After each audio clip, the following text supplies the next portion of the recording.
I got so much motherfucking design on right now. Break it down, bring it back, make it clap. I got 3 old thoughts, new block, wear that thing. Bitches on my line, and you know. Assalamualaikum warahmatullahi wabarakatuh. Izinkan memperkenalkan diri kembali. Nama saya Andika Hardiansyah, NPM 234111107 dari kelas Manajemen 23B. Pada kesempatan kali ini, saya akan membawakan materi mengenai konsumen, produsen, dan efisiensi pasar. Yang pertama adalah konsumen. Konsumen adalah individu atau kelompok yang menggunakan barang atau jasa untuk memenuhi kebutuhan dan keinginan mereka. Konsep konsumen melibatkan proses pengambilan keputusan dan memilih produk, mempertimbangkan faktor seperti harga, kualitas, merek, dan preferensi pribadi.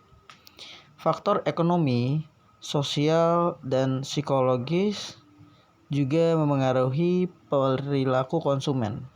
Selain itu, konsep utilitas, kepuasan konsumen, dan pola pembelian juga menjadi bagian penting dalam memahami dinamika konsumen. Selanjutnya yaitu produsen. Produsen adalah individu, perusahaan, atau entitas ekonomi lainnya yang terlibat dalam kegiatan produksi barang atau jasa.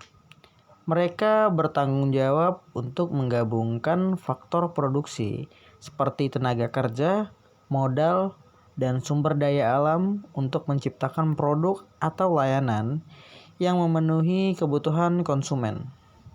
Produsen juga terlibat dalam pengambilan keputusan terkait produksi, termasuk pemilihan teknologi, skala produksi, dan alokasi sumber daya.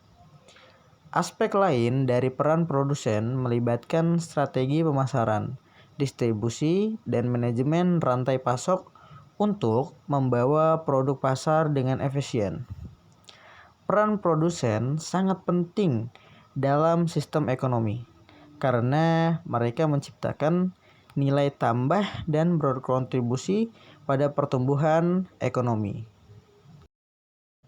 Efisiensi pasar. Efisiensi pasar mengacu pada tingkat optimalisasi alokasi sumber daya di dalam suatu pasar. Pasar dianggap efisien jika harga mencerminkan dengan akurat informasi yang tersedia jika sumber daya dialokasikan secara efisien untuk memenuhi kebutuhan konsumen. Ada 3 bentuk utama efisiensi pasar. Berikut adalah faktor-faktornya. Dibagi menjadi 3, yaitu yang pertama, efisiensi bentuk kuat. Pasar dianggap efisiensi secara bentuk kuat jika semua informasi, baik yang umum maupun yang spesifik, telah tercermin dengan sempurna dalam harga.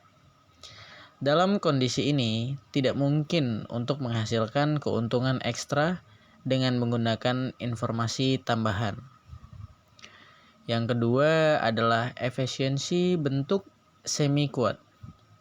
Pasar dianggap efisien secara bentuk semi kuat jika semua informasi publik telah tercermin dalam harga. Ini berarti bahwa informasi umum seperti laporan, keuangan, dan berita pasar telah diakui dan tercermin dalam harga pasar. Yang ketiga adalah efisiensi bentuk lemah. Pasar dianggap efisiensi secara bentuk lemah jika hanya informasi historis dan publik yang tercermin dalam harga. Dalam konteks ini, para pelaku pasar tidak dapat menghasilkan keuntungan ekstra berdasarkan informasi historis karena pasar telah menghargai informasi tersebut. Efisiensi pasar membantu memastikan bahwa sumber daya dialokasikan secara efektif dan mengoptimalkan kesejahteraan ekonomi. Namun, tidak semua pasar selalu efisien. dan ada situasi di mana informasi tidak dapat mencerminkan sepenuhnya dalam harga atau sumber daya tidak dialokasikan secara optimal. Sekian materi yang bisa saya bawakan. Saya akhiri. Wassalamualaikum warahmatullahi wabarakatuh.